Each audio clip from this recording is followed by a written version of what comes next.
gentlemen. Good afternoon and welcome to today's Friday Forum, co-sponsored with the World Affairs Council. Our program today is America as Empire. I'd like to introduce James Amon Garrison, Jr. He has an absolutely fascinating bio, a whole page, and I've been instructed to not bore everyone to death, but I think it's fascinating. In fact, it starts with the fact he was born in the Sichuan province in China.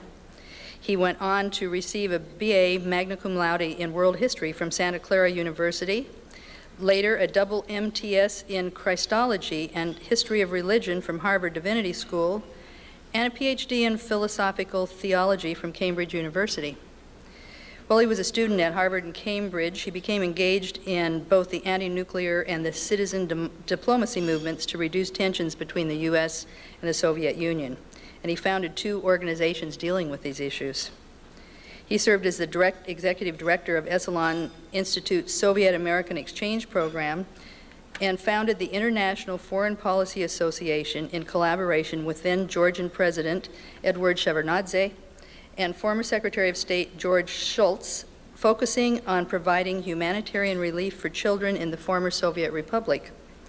In 1992, at the behest of Mikhail Gorbachev, Garrison founded and became the president of the Gorbachev Foundation, USA. These 2 organizations then set the stage for the establishment in 1995 of the State of the World Forum, a San Francisco-based nonprofit institute created to establish a global network of leaders dedicated to these principles, values, and actions necessary to guide humanity toward a more sustainable global civilization. Please help me welcome our very distinguished guest, Dr. Garrison.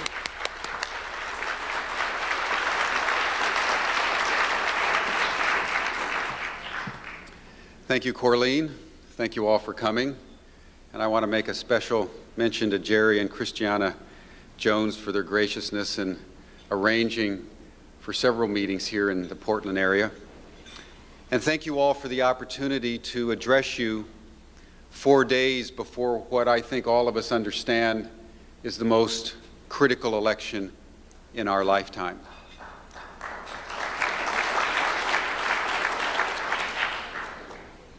Why don't we save our applause till we know who the winner is? There's a lot of bated breaths out there, not only around this country, but around the world. I spend most of my time outside the United States, and I have never in my entire life seen so many people in so many areas, whether it's Canada to the north or Europe or the Middle East or Latin America or South Asia or East Asia, all of the regions of which I've been in the last year, so acutely concerned about how we are going to vote on November 2nd. So it's not only the most critical election in our lifetime, it may be one of the most critical events that will shape the fate of the earth over the next several decades. And I would like, for a few minutes, just to step back as a historian and lay forth what I believe to be the deeper dimensions for the election that is coming up. And I think that it starts with the observation that all of us know at some level in our mind, but very few of us ever think about, and very few of us ever act upon, and it's this. The most important fact that I know of in the world today is that the United States, in our generation, has become not only the strongest nation in the world, we have become the strongest nation in the history of the world. There has never been a people at any time or in any place in all of recorded history that have aggregated unto themselves more power in more dimensions than the current generation of Americans. Being an American is not just representing democracy. Being an American is not having the opportunity to go to Walmart or go to Safeway. Being an American today is to live out the ultimate irony of America's history. We were founded 230 years ago as a haven for those seeking to escape the abuse of power, mostly in Europe. And today, we have become a nation that is wielding almost absolute power around the globe. Afghanistan and Iraq being only the latest two examples of the extension of the American military and political intentionality. We constitute less than 3% of the human population. We produce upwards of 45% of the entire gross domestic product of the planet. We consume 25% of all the resources produced in the world. And to give you just a brief but dramatic measure of the footprint of we Americans in the world, in the last 24 hours, the average family of 4 in East Africa consumed less than 5 gallons of water. The average family in Portland, the average family across the United States of 4 consumed over 300 gallons of water. We produce 10 times more global greenhouse emissions per capita than do the Chinese, and 20 times more than the Indians. We have an awesome footprint. We have become, without any doubt, an empire. Now let me define what empire is for those of you who may be unfamiliar with the notion or uncomfortable with the definition. An empire, according to historians, is a nation that controls at least 2 other nations, either formally through direct annexation and occupation, or informally through various instrumentalities of diplomatic, military, economic, and political influence and control. Since 1823, the United States has asserted the right through the Monroe Doctrine to influence the affairs of the entire Western Hemisphere. If you go to Canada in the north, Canada is not an empire. As someone said to me once recently when I was up there, when I was asking them whether the Canadians had a sense of manifest destiny, a man in the back raised his hand and said, "Mr. Garrison, we are perfectly content just to be good neighbors." You know, in your heart, Americans aren't content to be good neighbors. We influence our neighbors. And since 1823, we have declared our suzerainty over the Western Hemisphere.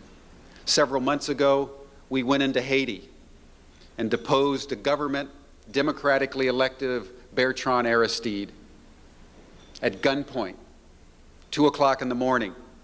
He was taken out with his family, and he ended up in the Central African Republic. There wasn't a single voice around the world that challenged America's right to intercede in Haiti. If you take our influence in Europe, which has lived and prospered for 60 years behind the nuclear shield and the NATO alliance, if you look at the control that we have in the global South, through the instrumentalities of the World Bank and the International Monetary Fund, I think it is safe to say that this country controls more people in more ways than any empire in the history of the world. And the single most important fact is often completely missed in our political debate. And I think we're really fortunate in this election to at least have many of the issues very starkly put before us. Because this election is going to matter, because it's going to determine what the basic policy projections will be of this nation as we begin to assert imperial power in a way not only that we have never exerted, but the world has never seen.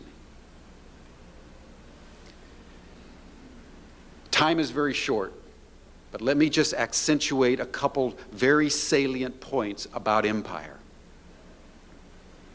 There is what historians call the imperial arc, that empires rise, empires hold dominion, and empires fall. There are no exceptions. Sort of like the law of gravity. What goes up comes down. The reason why this is important is because the United States has reached or has gotten very near its zenith. The only real question is how long we're going to last before we fall. For fall, we surely will. And this raises a deeper question, and that is about the durability of imperial power. Because if you analyze the rise and fall of imperial systems, you'll see that the Romans maintained imperial power for over 1,000 years. The Nazis burnt out after only 12 years. And most of the imperiums are some way stretched in between. So how you deal with the maintenance of the power that you have attained is the most important question before the imperium. And it's the most important question in your life and in my life. Because every generation of Americans, and I speak to you as a 10th generation American, my people first came here in 1686 and have fought in every war in American history. And we're part of the pioneer westward expansion. Every generation until now has built the American empire. And now we stand as a colossus astride the globe, able to exert our will wherever and however we choose. And the single most important question is, how are we going to maintain the power that 10 generations of Americans have bequeathed to us? That is what this election is about. And if you analyze the rise and fall of the imperial systems, and you pay particular attention to Rome, which lasted the longest, and in fact, Rome at her apex lasted longer than the United States has even been a country. Rome knew about governance. Rome applied the greatest genius to governance that's ever been seen in the annals of history. And what Rome understood about empire was that empire, to last long and be durable, could not rely on military force. Because the only way to maintain an equilibrium among diverse peoples was to build institutions and establish universal laws that the governed believed and experienced to be fundamentally fair. And so that their participation in the empire was part of the civilizing process that they knew that they needed for their own well-being. So Rome asserted her authority through the mastery of law and endured for a millennium in the East and over 500 years in the West. There's much more I can say about this, but I want to fast forward to recent history. Because in the book that I wrote, America as Empire, I was really grappling with how America has acted and how we should act. And I asked myself the question in the book, Where are some recent examples of the Roman understanding of power? And much to my delight and surprise, it was Franklin Roosevelt and Harry Truman in the way they comported themselves in and through and after the Second World War. If you think about it, even as Roosevelt was fighting Imperial Japan across the Pacific and Nazi Germany across the Atlantic, he was building and designing the United Nations system that was founded in San Francisco even before the war was over. He died, as you know. Harry Truman set forth a whole series of policies, established the Marshall Plan that rebuilt Japan and Europe, established the Bretton Woods institutions that founded all the international financial institutions, the World Bank, the International Monetary Fund, the International Finance Corporation, established the NATO alliance in 1949, established a general agreement on trade and tariff that evolved into the World Trade Organization 10 years ago. If you look around the world today, almost every major institution that governs international norms and procedures was built by American presidents using the national sovereignty of the United States to do what? To build institutions that certainly embedded American military and economic and political power in its rightful place, but also built institutions that the rest of the international community could participate in and experience as fundamentally fair. One of the reasons why the world community has had such an extraordinarily negative reaction to the Bush administration is because this president, in the last 3.5 years, has withdrawn from more treaties and protocols and agreements and memorandums than any president in the history of our republic. And after 100 years, actually starting since Woodrow Wilson, if you look at the 20th century, America asserted itself as a global leader because it worked on behalf of the international community in war, triumphed over its enemies, and built all the institutions that the international community knew were needed in a world that they understood was increasingly integrating, globalizing, and becoming a singularity. And what has happened in the last 3 years has been a complete shift in the strategic intentionality of the United States. If you look at the national security document promulgated by the White House in September of 2002, it was asserting that the United States now intends to use its military force proactively, preemptively, and that no competition and not even the beginnings of competition will be tolerated in any quarter by any nation or any group of nations. And so I think we've come to a very stark choice between whether we want a leadership, as the neoconservatives have articulated over the last 3.5 years, which is seeking military superiority and the consolidation of military capacities around the world, or whether we want some kind of a global test for American power. Obviously, America is preeminent. Everybody understands that. Everybody accepts that. Everybody wants that.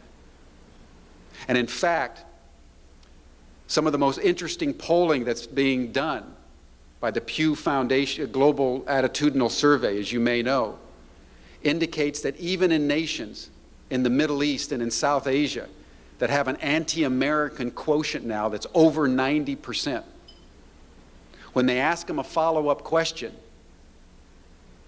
well, what nation do you want to replace the United States. By almost unanimity, they say, no, we don't want anybody to replace the United States. We want the United States to lead. But we want the United States to lead like they did before. And that's what's in play in this election.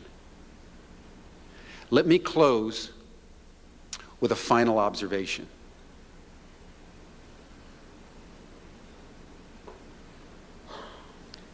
The ultimate irony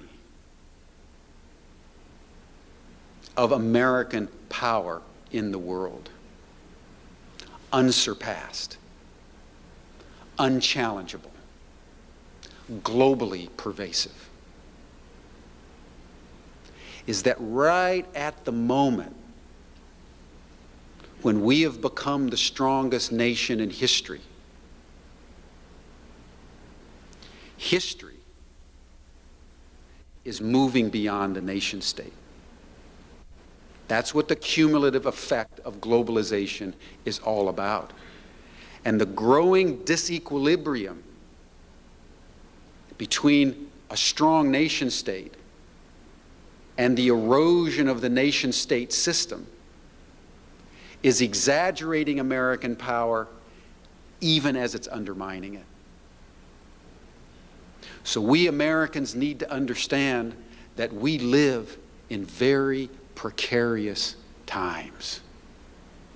There are between 20 and 30 major global challenges confronting the international community: ozone depletion, global warming, overfishing, deforestation, water scarcity, pervasive poverty, overpopulation, HIV/AIDS and other pandemics of infectious diseases, organized crime, trafficking in body parts, terrorism, international tax issues, intellectual property issues. Not a single one of these issues are being solved, because the institutions put in place 60 years ago are no longer capable of dealing with the voltage of power that's coming from our challenges. And if you look at the policymakers and hear what they're telling us, these global problems are beginning to metastasize. There's a relationship between the fact that we're not dealing with global warming and we have increasingly erratic climatic behavior and the rise of infectious diseases. There's a relationship between the fact that we're not dealing with overpopulation, we're not dealing with pervasive poverty, we're not dealing with social alienation, and we have a rise in terrorism and complete alienation against the current system. So the image I use in the book to understand the American Imperium is that we are certainly a mighty fortress, absolutely. But we need to understand that we rest on shifting sand. And what we witnessed in Southeast Asia in 1997 with the collapse of the Southeast Asian markets, what we saw happen in the Soviet Union before that, where the Soviet Union quite literally disappeared over a weekend. And I happened to be the last foreigner that Mr. Gorbachev received in his private office in the Kremlin right before he lost power. So I watched it happen. We need to understand that the most fundamental law of an integrating world is the butterfly effect. You know, from chaos theory, whereby the flutter of a butterfly's wings over China, once it finishes permutation through the system, can cause a storm over Europe. Small events, hidden places, have dramatic effects in unexpected quarters. So as we go to the polls, as we choose who we want to lead us, let us understand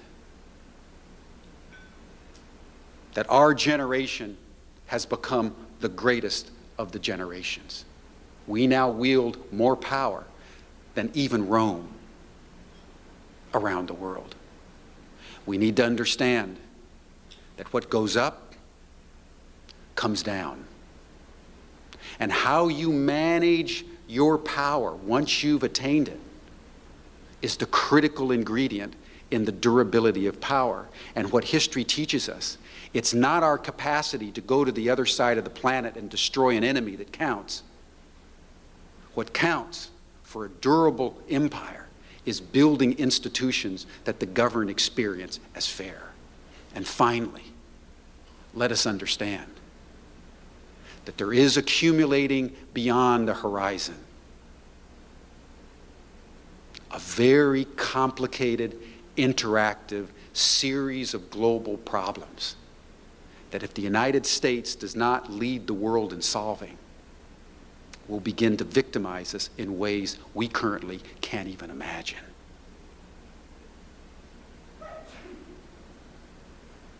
So history is at the balance. And how we decide next Tuesday is going to determine not only the next phase of political economy in this country, but because we now stand as a colossus astride the globe, we are going to shape the next generation of life on this earth. Thank you all.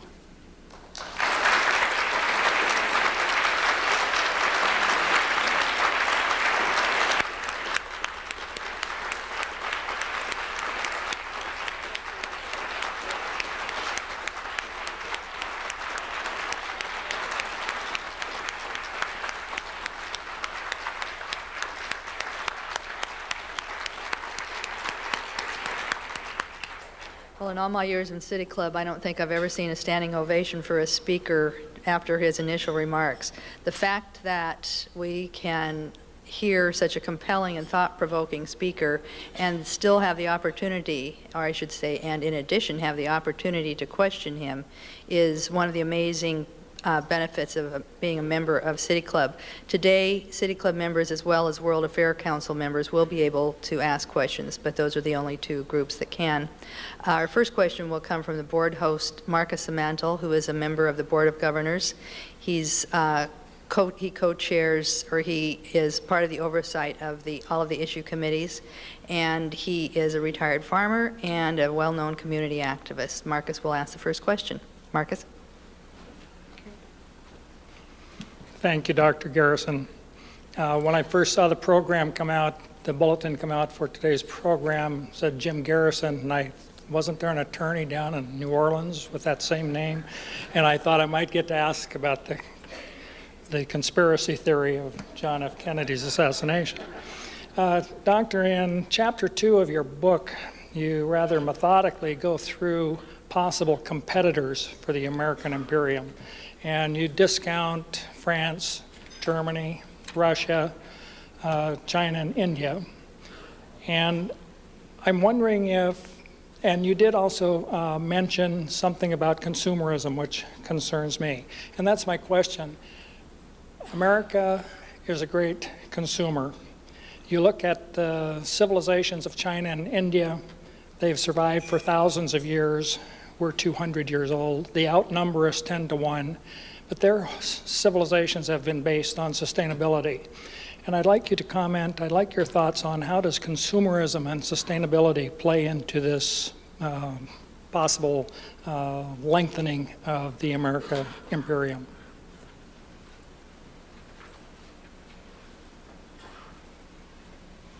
As I often say to those people who ask me if I'm the DA from New Orleans, I say that there's no relation, but I think he was right. So thank you. I do analyze in the book potential challenges to American power, and I take a minority view around China. I don't see China, for example, as a threat. Because China has lasted for 5,000 years. They're the longest continuous civilization known to humankind. And they learned many, many millennia ago that empires are not good for longevity. The Chinese never sent a fleet across the Pacific to colonize North America. They never sent armies to India or to Africa, certainly not to Europe to colonize those countries. China has always been, as Marcus indicated, very focused on sustaining a civilized culture in the Middle Kingdom. That's what Zhongguo means. That's the name for China. It means the Middle Kingdom. And they went into Korea and Japan for a couple centuries. They even went down to Vietnam. But they never went far from their ancestral notion of what their natural boundaries were. And Taiwan has always been within that natural boundary, and as you know, so is Tibet. And I think they'll be pretty much satisfied for that. So this notion that China will become an emergent global power that will challenge the United States, we will not see it in our lifetime. I don't think we'll see it in a couple lifetimes. As to the question of consumerism,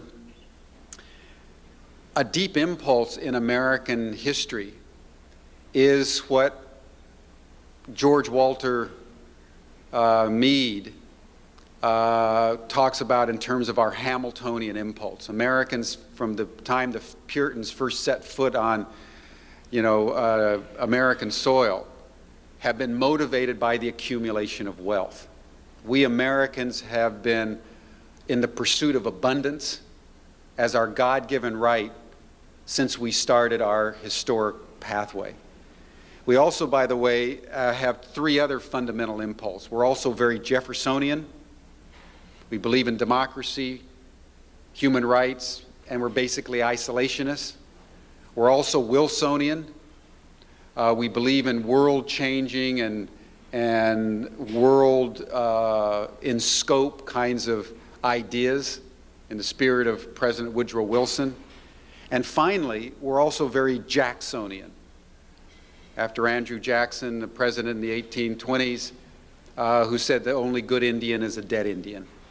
And it's us against them, it's light against darkness, and it's total victory in warfare. And so it's the interaction between these different impulses that characterize the complexity and the scope of American history. But the consumer scope is currently very much out there. Chris Smith, club member. I'm thinking about if we're at our zenith, then the downward arc must be in front of us, even if we're going to be durable for some time. And I'm wondering what the shape of that arc is going to be. And thinking about other empires in the world's history, it's not a lot of fun to be on the downward arc. But I'm also wondering, and I'm not a historian, so I may, in racking my brain, not have this right, that I can only think of one other empire where the government was chosen through democratic institutions, and that would be the British Empire. And that their downward arc was relatively calm compared to others. They essentially surrendered their overseas possessions. Does that create an analogy for what the downward arc for the United States might look like? Very important question, thank you. I would make two observations. First, Rome and Athens were also democratic republics as they built their imperium.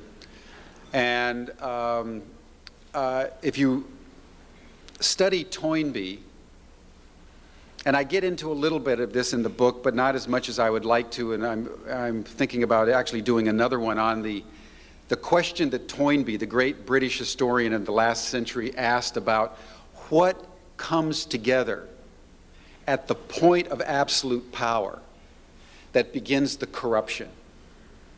If you think of a fruit on a tree, it's green and it gets riper and riper and riper, and then it's perfect. And then it starts to rot. And finally, it'll fall from the tree. That's the life of human beings. That's the life of empire. There's three things that come together according to Toynbee.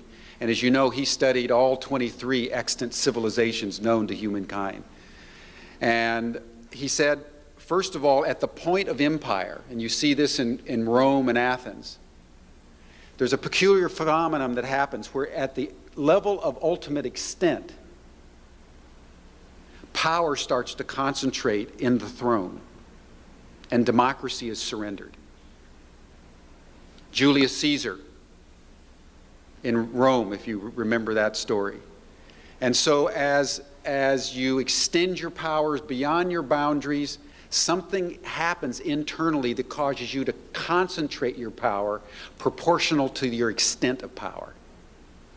The second aspect is that as power gets concentrated in the throne, in an imperial presidency, as Arthur Schlesinger has called the American presidency, wealth also gets concentrated into fewer and fewer wealthier and wealthier people that surround the throne.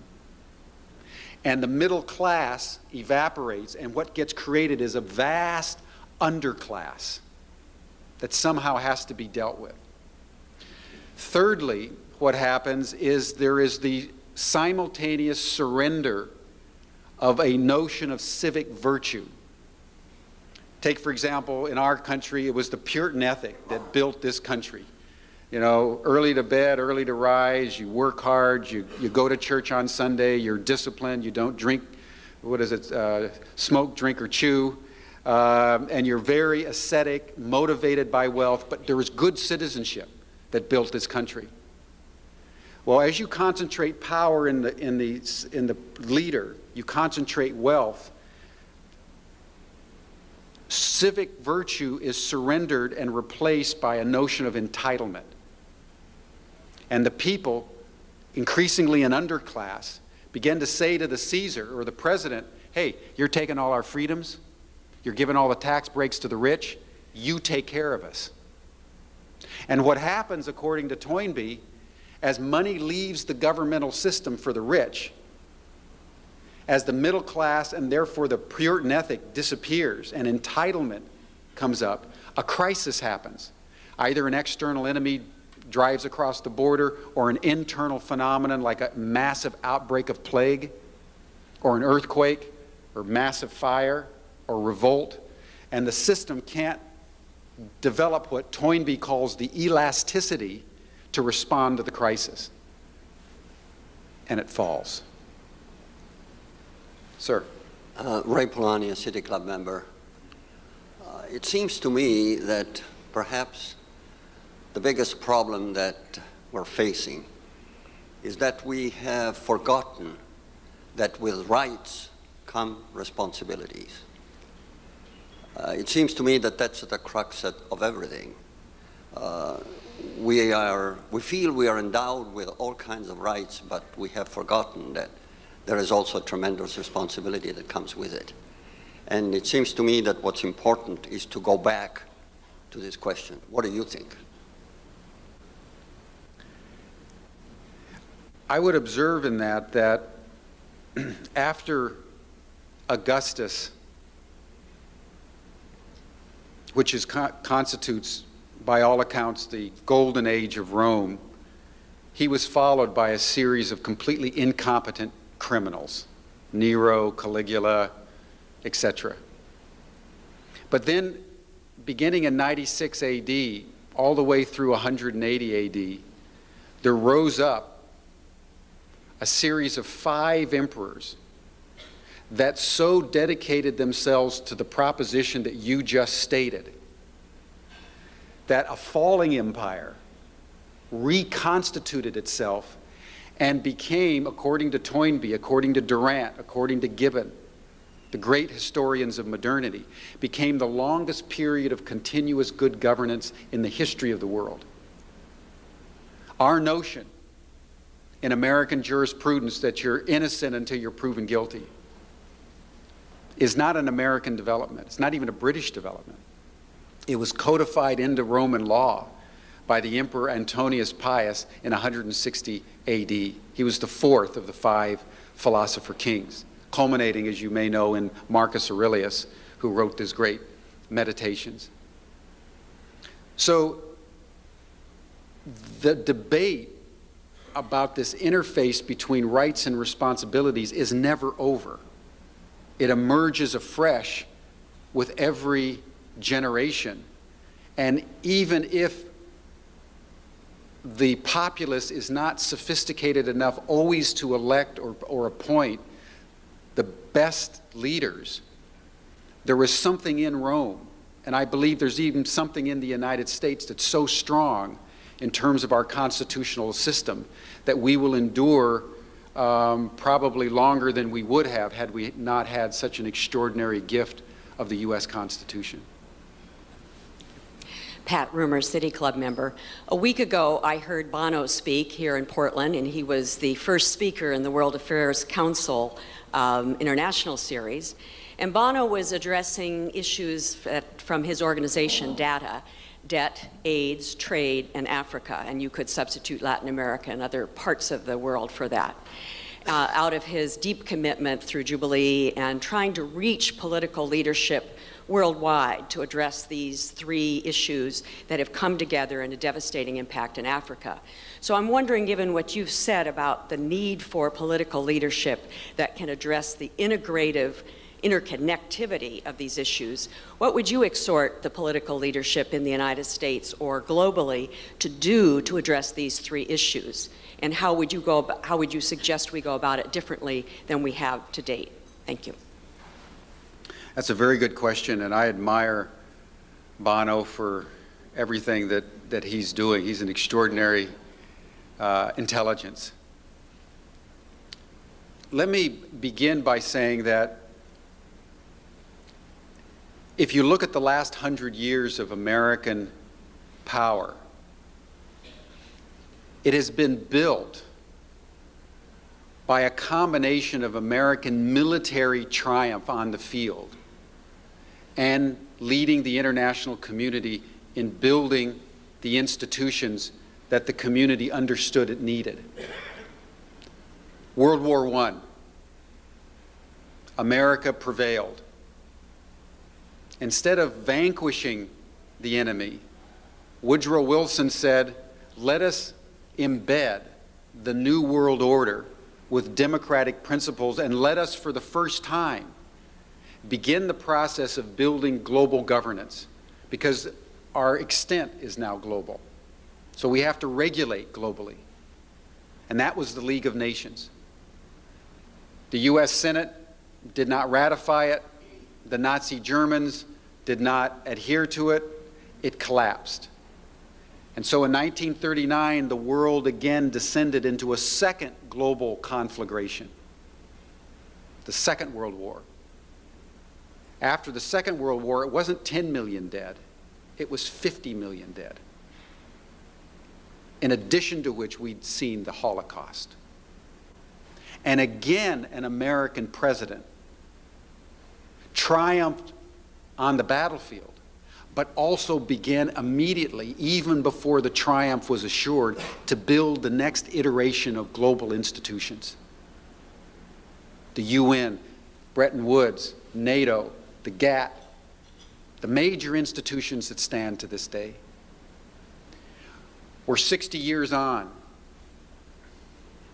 The institutions that were built 60 years ago are no longer capable of the kind of elasticity and creative response that they once were. The world is again looking to the United States for the same kind of leadership that it expected and received with Truman and Roosevelt and Woodrow Wilson. And because it is not getting it, that there is the consternation. The vision that I hold up in the book, and with which I conclude the book, is that if the United States, in the spirit of Roosevelt and the spirit of Wilson, would rise again to real Roman leadership and build what I call global governance 3.0, it will still be primitive, it will still be inexact, it will still be unsophisticated, because we're only beginning to understand sovereignty at a global level. But it'll be stronger than the UN system, even as the UN system was stronger than the League of Nations. If we would do that, we would make obsolete the need for empire. And we would go down as the final empire, who had enough of a visionary destiny to understand that in the end, our job was to midwife democracy and fair institutions for the world.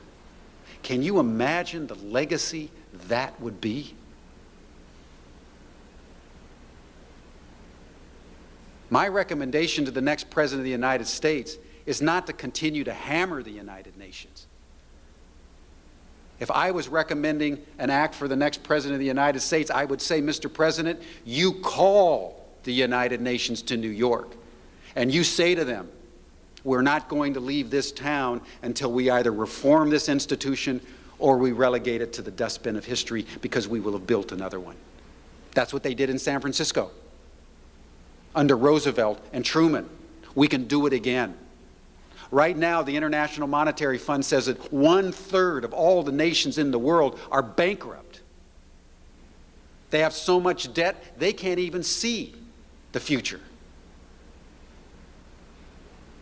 And that's only one of 20 to 30 major problems. Bono happens to be talking about it, the whole relationship between debt and failing and failed states.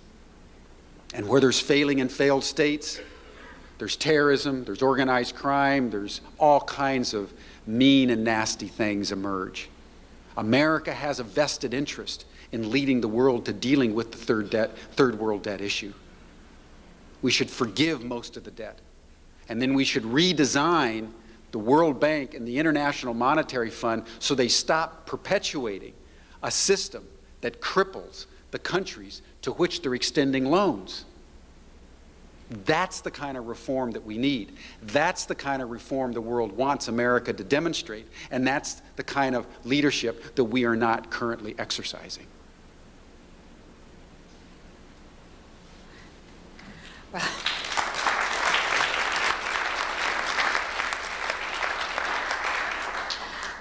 Joella Whirlin, World Affairs Excuse me Council. just a sec, Joellen. Joellen's may possibly be the last question. Dr. Garrison has a 2:20 plane to catch to New Mexico. And so just in case, you may be the last question. Sorry, I almost hate to add another question. Joella Whirlin, club member, World Affairs Council member. I've never remembered an election in which religion, Christianity, has played such a huge role. A great percentage of our country believes in the literal truth of the Bible, and it is very much at the center now of dialogue about what our role in the world should be, because the American flag and Christianity have been commingled. How do you, given your background, see that a president now can deal with a population that feels so strongly in that direction? We are a democracy, so we're talking pretty close to half the people, in fact more, I think. Thank you. Well, as the son of a conservative Baptist missionary, I have a lot to say on that particular question. And I think, Corleen, you'd have to invite me back for a whole analysis of the Christian right, which I think is highly potent, will make the critical difference in this election if they mobilize as many people as they plan to. And I think that because they subscribe to an apocalyptic theology, many of the evangelical Christians, as you all know, believe that this is the end of time. And so if there's conflagration in the Middle East, for them that's a good thing, because it means that Jesus is coming back and will snatch them up in a twinkling of an eye. Let me not analyze the Christian right, but let me make a final statement which I think is broader. I believe that what challenges the world today is not a clash of civilizations. Islam is not our enemy. Our enemy is fundamentalism. And whether it's the Christian fundamentalists in this country who believe that we are at the end of time and are motivated by an end-of-the-world theology and political practice, whether it's the fundamentalists in Israel, and right now you may know there's more assassination attempts being foiled against Sharon than even Yitzhak Rabin 10 years ago. And in the last 6 months, they've foiled 2 attempts, 2 plots to take airplanes and dive bomb into the Mosque of Omar, the Dome of the Rock, to precipitate war. They want war. and in Islam. The radical fundamentalists, the Wahhabis, the Al-Qaeda. We are in a very dangerous, interlocking dynamic of fundamentalists who want the situation to get worse, who are not motivated by any constructive vision about the world in the here and now. Anybody who believes that Jesus is coming, and I may be stepping on some toes here, but I was raised as a conservative Baptist, and I know that to the degree to which you say value is on the other side, that all we can expect here is trials and tribulations pouring out of the divine wrath of God. That is a politics that is not constructive, and it will only end in tears for us all.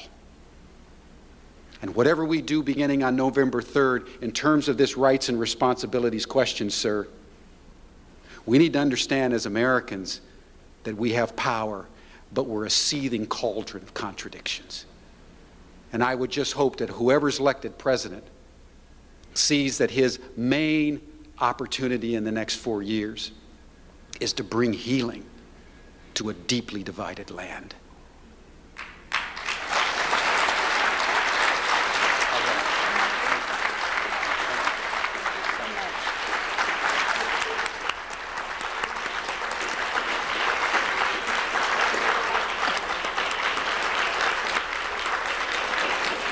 I'm sorry, he doesn't have time to stop.